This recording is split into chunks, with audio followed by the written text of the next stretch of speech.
we're going to see how this works. I've got the camera propped up in front of me on a bunch of stuff, since I'm using my phone, and this also keeps me from jiggling the phone too much. So we shall see how this works. But anyhow, hi, how are you? Good evening, good morning, wherever you are.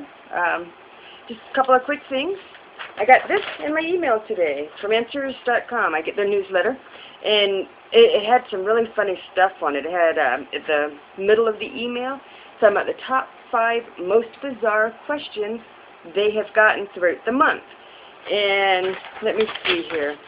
The first one was, will Google really break the internet? Well, no, it won't. Actually, Googling Google, I did it just to find out for myself, and what happened was it pulls up the different Google apps, the different pages for the Google apps. So no, it won't break the internet. That's just an old wives' tale, I guess you could call it, but still kind of a funky question, huh? The next one was, can you swim in lava with a fireproof suit? Well, only if you want to get baked like a turkey in an oven bag, because that's essentially what you're doing.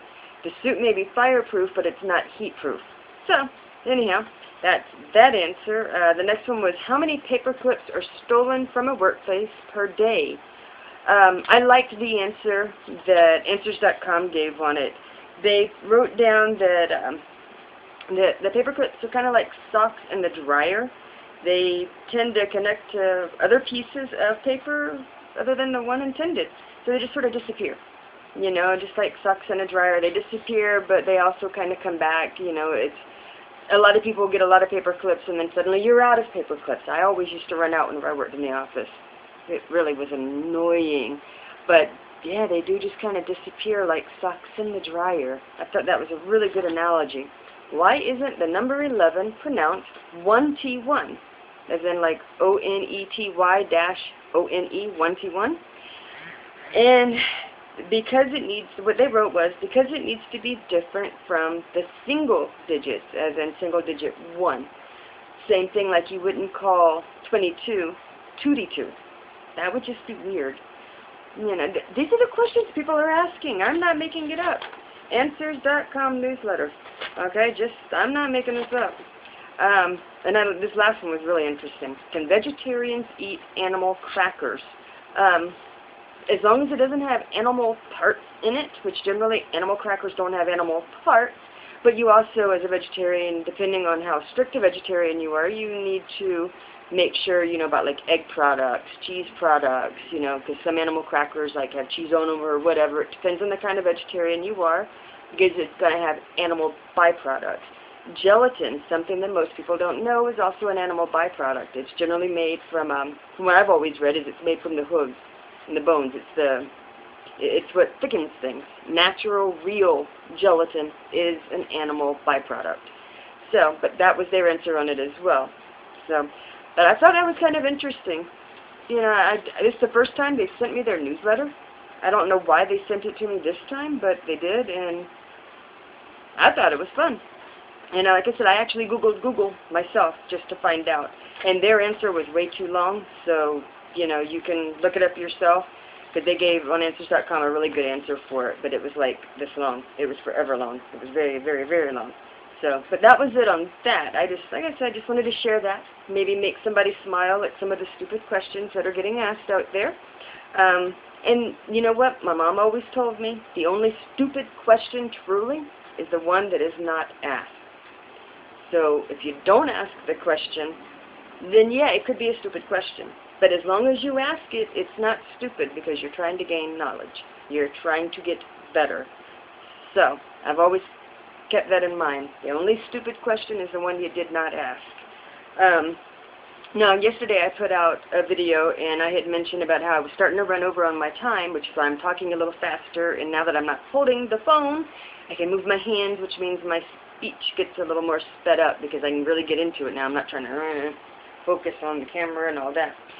But, yes, so what I was going to talk about yesterday, though, was, I have a tendency to get a lot of my news online from, like, What the Buck, Sexy Phil, who's Philip DeFranco. He has Sexy Phil and the Philip DeFranco Show, the PDS. So, I mean, he's got a couple of stations as well. But that's where I get my online news from a lot, besides just reading the newspapers and stuff like that online. And Sexy Phil scooped the news yesterday, because he was talking about how it's Courtney Stodden. Courtney Stodden, she's 16 years old, and she married the weirdo actor, the 51-year-old weirdo actor from Lost. She's 16, he's 51. They got married. Now, more power to them as long as they're happy. Her mom signed off on it, so it was legal, even if it is weird and creepy. But, yeah, I just thought it was funny, because here he is telling me about the news, and then later that night I'm watching TMZ, which I watch almost every night because I love TMZ. They mentioned it. They started talking about it, and I'm like, wait, I already heard this. Sexy Phil scooped me on that one. I already know about it. If y'all haven't checked out his channel, go check out his channel. I'll put a link down below for it. He's really, really cool, very funny.